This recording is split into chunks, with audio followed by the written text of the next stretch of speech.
मनुस्मृति एक ऐसा ग्रंथ जिसने छत्रपति शिवाजी महाराज का राज तिलक करने से इनकार कर दिया।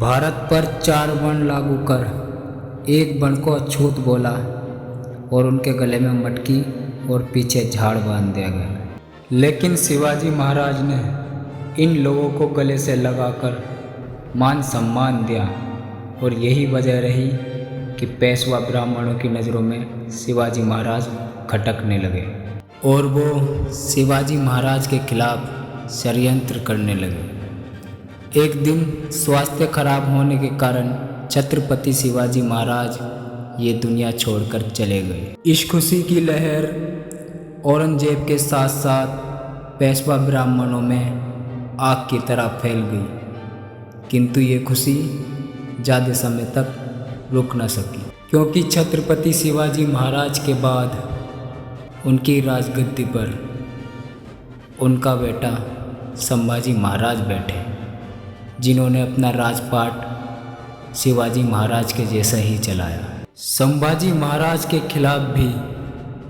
पेशवा ब्राह्मणों के साथ मिलकर उन्हीं के अपने षड्यंत्र करने लगे और एक दिन उन्हीं के छल की वजह से संभाजी महाराज औरंगजेब के जाल में फंस गए। इस्लाम धर्म कबूल कराने के लिए औरंगजेब ने संभाजी महाराज को 39 दिन तक कठिन से कठिन यातनाएं दी, लेकिन संभाजी महाराज के साहस को देखकर औरंगजेब ने हार मान ली और 40वें दिन औरंगजेब ने संभाजी महाराज को मारकर उनके शरीर के टुकड़े कर भीमा नदी के तट पर गिर दिए और ये फरमान किया कि जो कोई भी संभाजी महाराज के टुकड़ों को हाथ लगाएगा उसका अंजाम भी यही होगा।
कुछ तो बात है इन मराठों में, जो दर्द सहकर भी मरना तो पसंद करते हैं पर झुकना पसंद नहीं करते।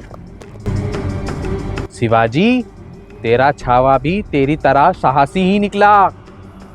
मुझे फक्र रहेगा इस बात पर कि इतिहास जब भी तुझे याद करेगा साथ ही साथ मुझे भी याद करेगा, पर ताउम्र मुझे ये अफसोस भी रहेगा कि संभाजी जैसी मेरी कोई औलाद नहीं रही।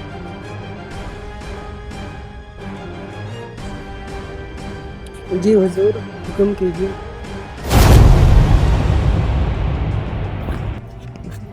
भारत के कोने कोने पर फरमान कर दो कि जिसने भी संभाजी के टुकड़ों को हाथ लगाया उसका भी यही अंजाम होगा।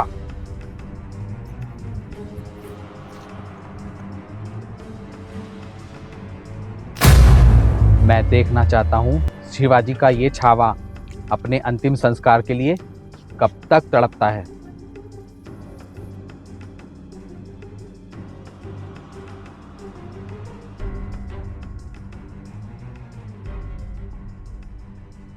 लाखों की संख्या से अधिक औरंगजेब की सेना भीमा नदी के तट पर पहरा देने लगी।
जनाबाई, जिसने संभाजी महाराज के टुकड़ों को देखकर सोए हुए गांव वालों को जगाने का काम किया।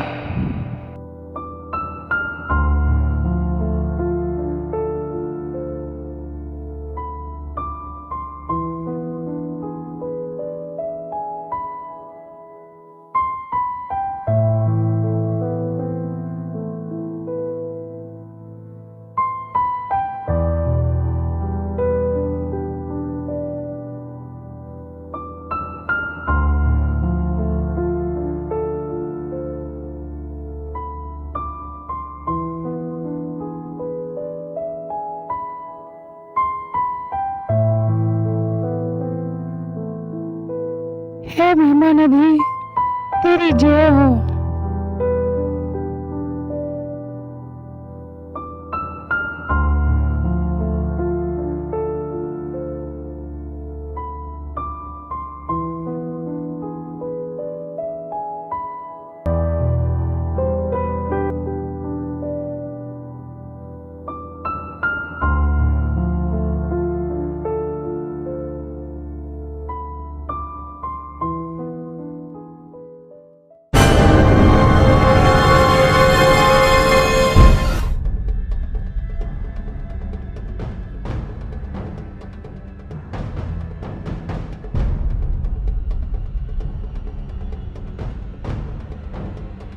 अरे जना, तू यहाँ क्या कर रही है?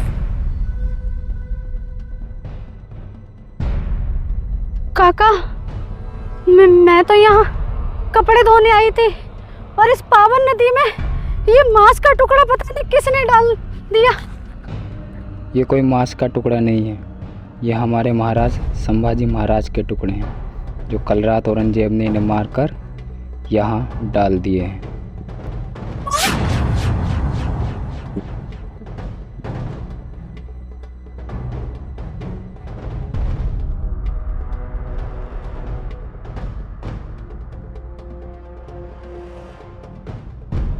और यहाँ से चली जा तू भी। अगर औरंगजेब को पता चला या उसने तुझे यहाँ देख लिया तो वो तुझे भी मार देगा।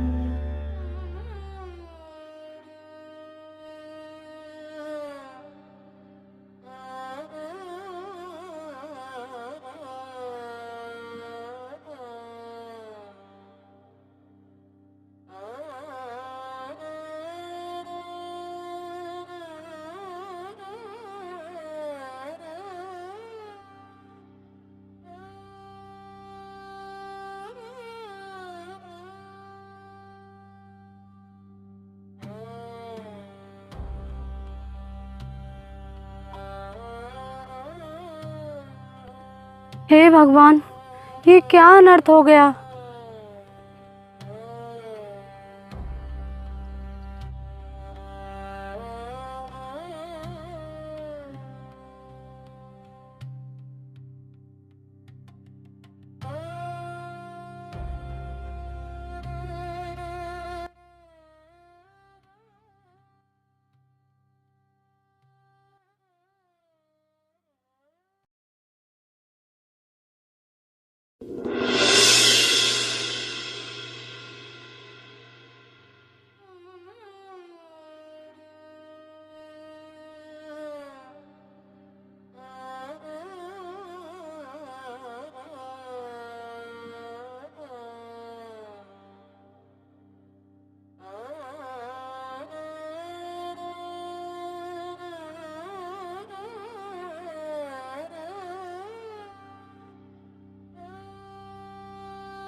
जना, क्या हुआ तुझे?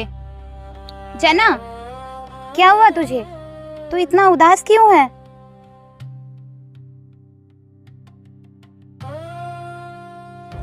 हो गया। क्या हुआ?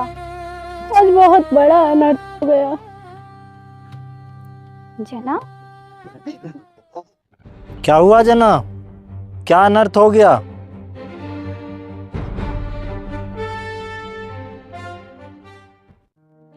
अनर्थ हो गया पाटिल भाई, बहुत बड़ा अनर्थ हो गया।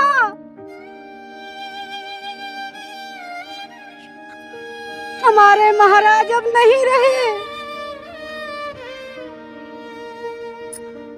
और तो और उनका अपमान करने के लिए उनके शरीर के टुकड़े कर दिए और भीमा नदी के तट पे फेंक दिए।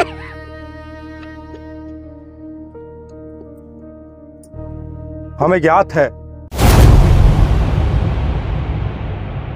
औरंगजेब ने रात ही इस घटना को अंजाम दिया है, और तो और उसके साथ एक फरमान भी जारी किया है कि भी उन टुकड़ों को हाथ लगाएगा उसके साथ भी यही अंजाम होगा। हाँ, मैंने भी देखा है उसकी सेना को, जो नदी की कुछ दूरी पर है और उसकी संख्या लाखों में है। मैंने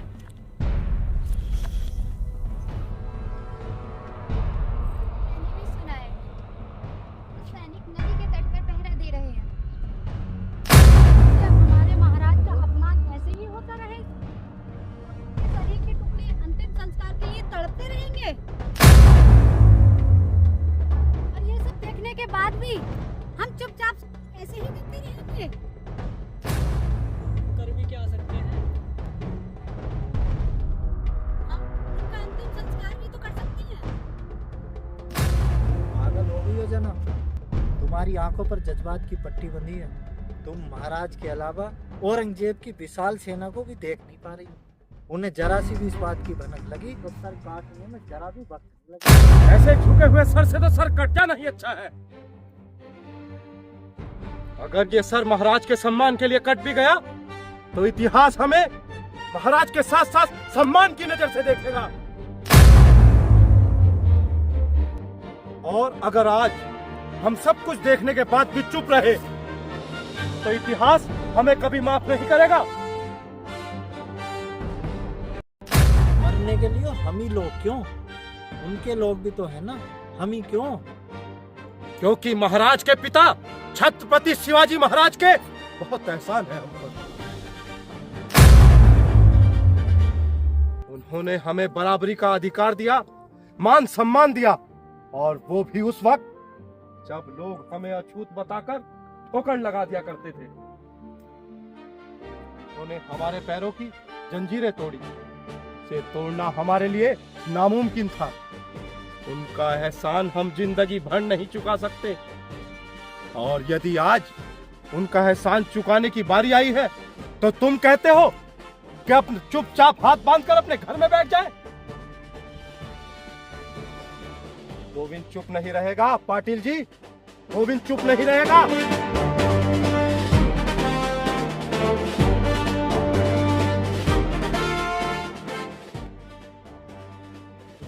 भाई नहीं, गोविंद मर जाएगा लेकिन महाराज का अपमान कभी नहीं सहेगा, कभी नहीं। जिसे मरना है वो मरे। पाटिल भाई, वो छत्रपति शिवाजी महाराज का छावा है, जिसका अपमान हमारा अपमान है, और ये अपमान हम कभी नहीं सहेंगे।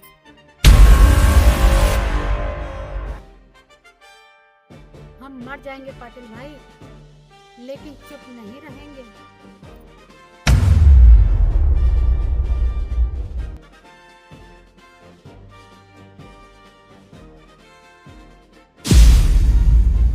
जना, मैं तुम्हारे साथ हूँ।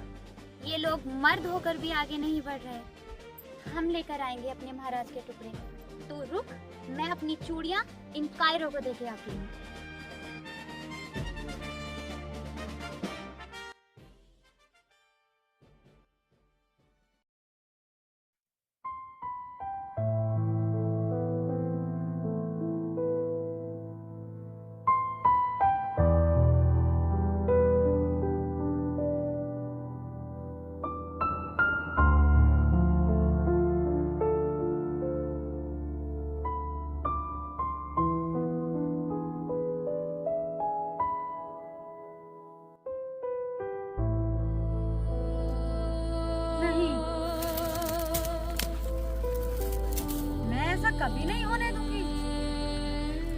मैं अपने संभाजी महाराज का अपमान बिल्कुल नहीं होने दूंगी, चाहे इसके लिए मेरी जान ही क्यों ना चली जाए। मैं उनका अंतिम संस्कार जरूर करवा के रहूंगी।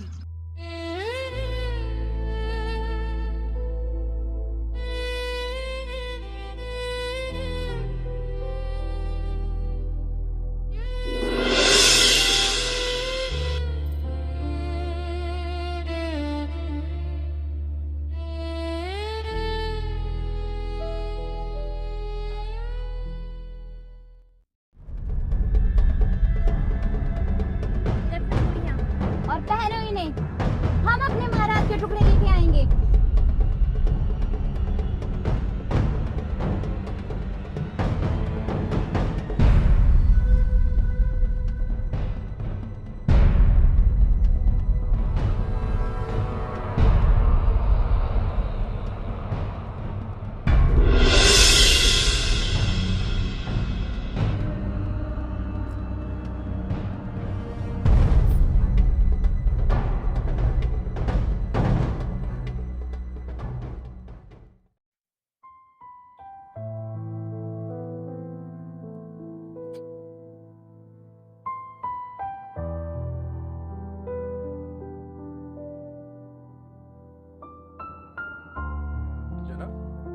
अब क्या हुआ? गोविंद भाऊ, तो क्या हमारे संभाजी महाराज के अंतिम संस्कार के लिए उनके राज्य से कोई नहीं आएगा?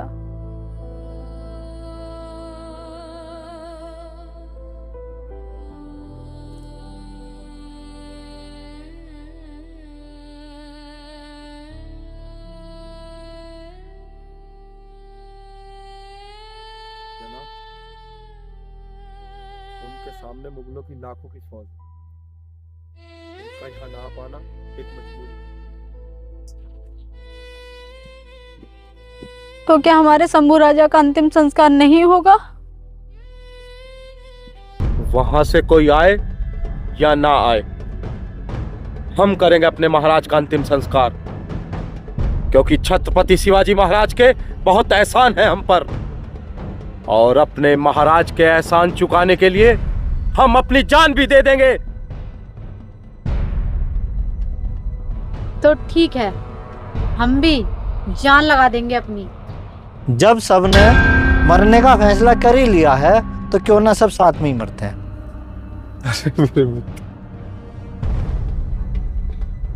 लेकिन इसके लिए हमें एक योजना जरूर बनानी पड़ेगी।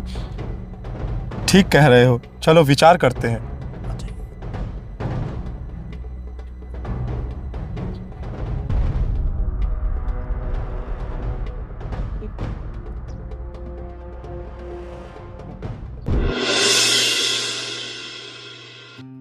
नदी के किनारे पर औरंगजेब की सेना का बहुत तगड़ा पहरा है, तो हम महाराज के टुकड़े कैसे लाएंगे? तुम्हारा सवाल बिल्कुल ठीक है। औरंगजेब की सेना लाखों की संख्या में है, अगर हम ऐसे ही गए तो मार दिए जाएंगे। तो फिर क्या करें हम? रुको, मेरे पास एक सुझाव है। और वो क्या है? हम रात के समय महाराज के टुकड़े लेने के लिए जाएंगे और वहां पर कोई सैनिक भी नहीं होगा। हम महाराज के टुकड़े रात्रि के समय में आसानी से लेकर आ सकते हैं। ठीक है, फिर रात होने का इंतजार करते हैं। ठीक है।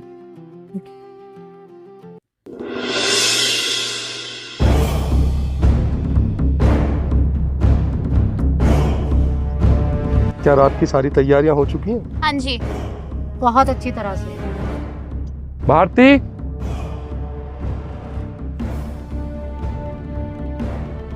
तुम नदी के तट पर जाओगे और औरंगजेब की सेना की हर हरकत पर नजर रखोगे और वहां की सारी खबर हमें बताओगे। ठीक है, जाओ। रात के कार्य की सारी व्यवस्था कर दी गई है। ठीक है, तुम कुटिया पे पहरा दोगे यहाँ पर, और तुम गोरखनाथ के साथ जाकर ऊंचे वाले टीले पर जाकर वहाँ सेना पर पूरे निगाह रखोगे, उनकी सारी हरकतों की खबर हमें करोगे। ठीक है, चलो।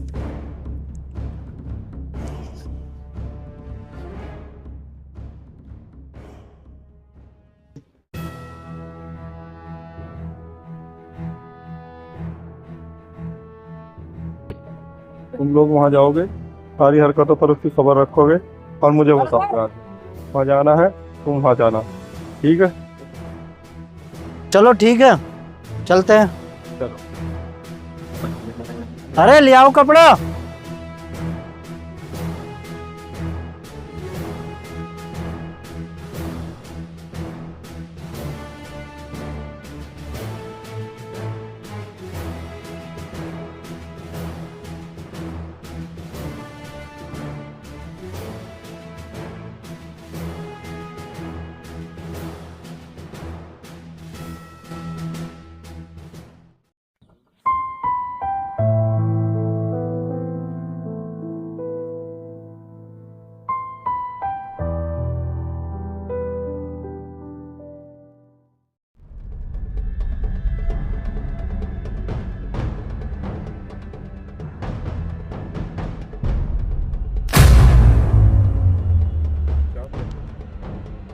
नदी के तट पर अब कोई नहीं है।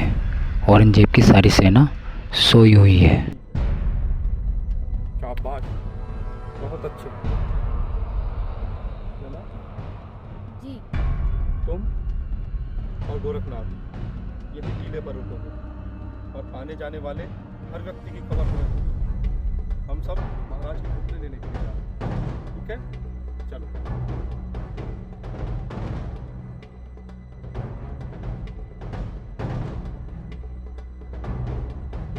हम लोग यहीं रुक जाते हैं और सब पर नजर रखते हैं।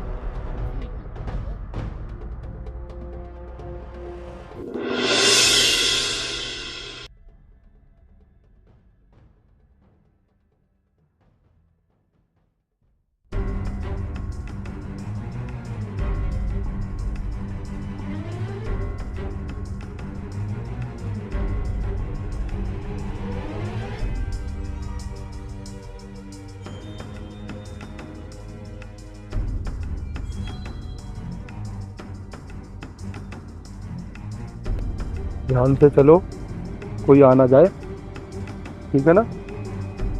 रुको, मेरे ख्याल से महाराज के टुकड़े यहीं होंगे। इतने अंधेरे में हम महाराज के टुकड़े देखेंगे कैसे?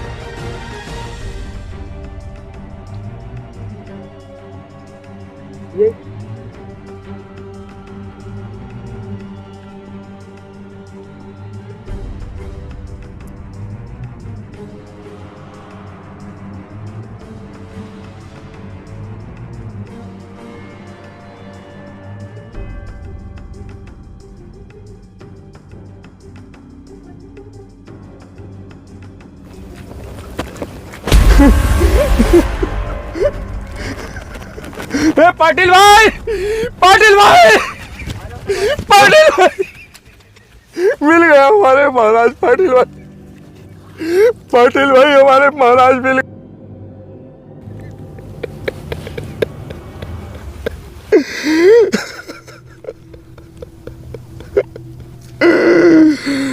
महाराज, महाराज,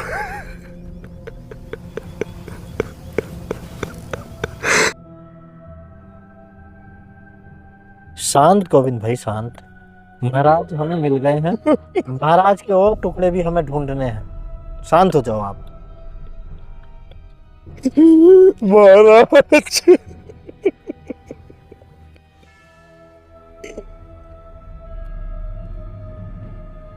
आज मुझे बहुत डर लग रहा है, जाने क्या होगा आज। डरो मत जना भाई, आज जो भी तुझ होगा थी ढोल। हे गंगे मैया, हमारे महाराज मिल जाएं।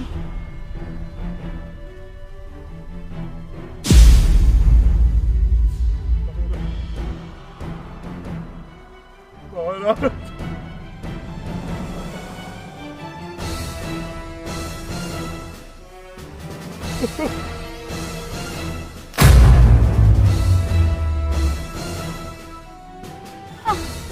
जय हमारे महाराज।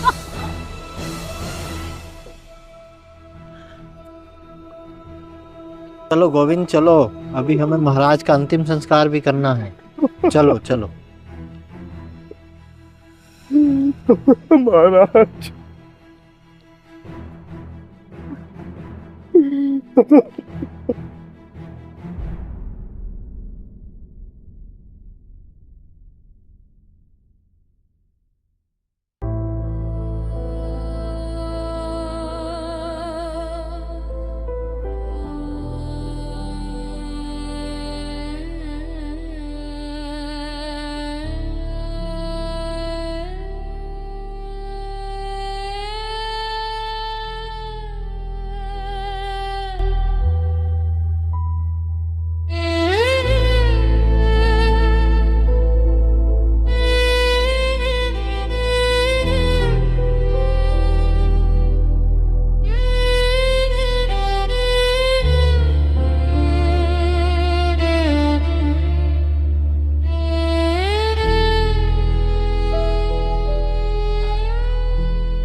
अब महाराज के अंतिम संस्कार का क्या करना है?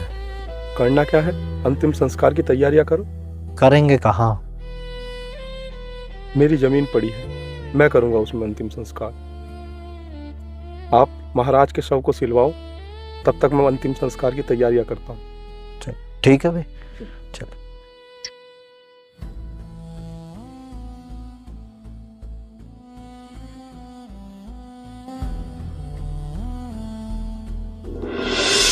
तुम लोग सब बाहर जाओ, महाराज के टुकड़े में सिलूंगा।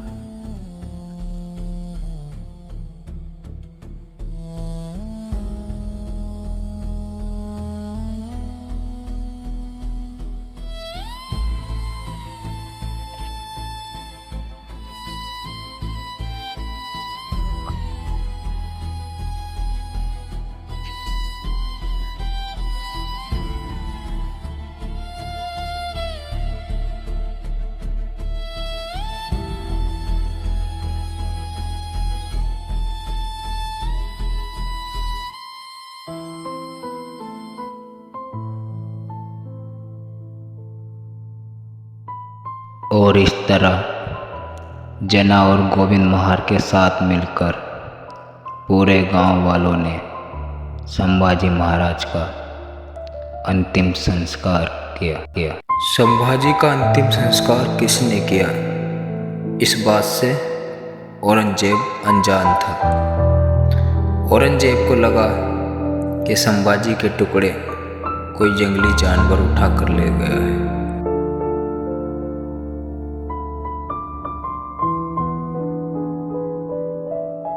धीरे धीरे समय बीतता गया और समय के साथ साथ एक दिन औरंगजेब भी ये दुनिया छोड़कर चला गया। औरंग के बाद जैसे मराठा साम्राज्य खत्म सा ही हो गया और समय के चलते राज्य आया पेशवा ब्राह्मणों का।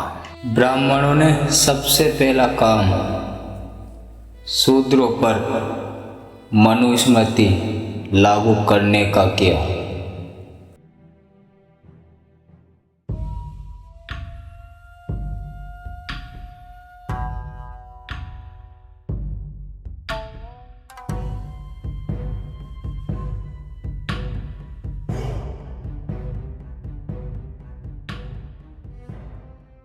अछूत हमेशा अछूत ही रहता है।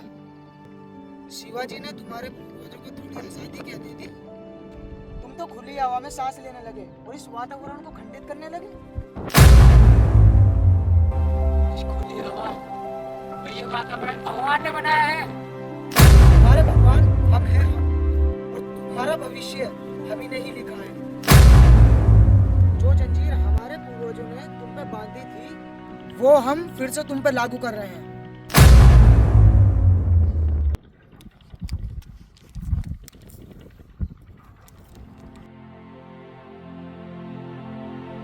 आज से तुम अपने गले में ये मटकी और पीछे झाड़ बांधोगे।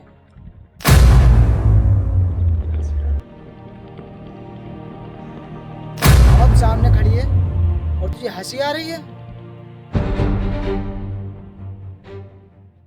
जिस जंजीर को तुम आज हमारे पैरों में बांध रहे हो ना, याद रखना एक दिन वो जंजीर जरूर खुलेगी, और जिस दिन वो जंजीर खुली उस दिन एक नया इतिहास लिखा जाएगा, और वो इतिहास हम लिखेंगे। हम किसी स्याही से नहीं, तुम लोगों के खून से लिखेंगे।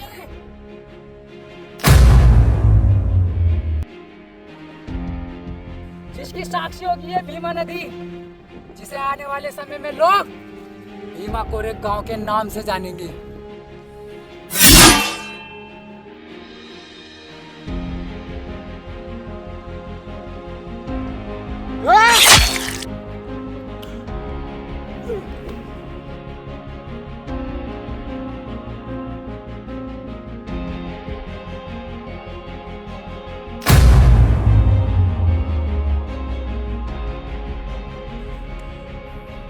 जो ये मटकी बांधता ठीक, वरना सबको मार दो।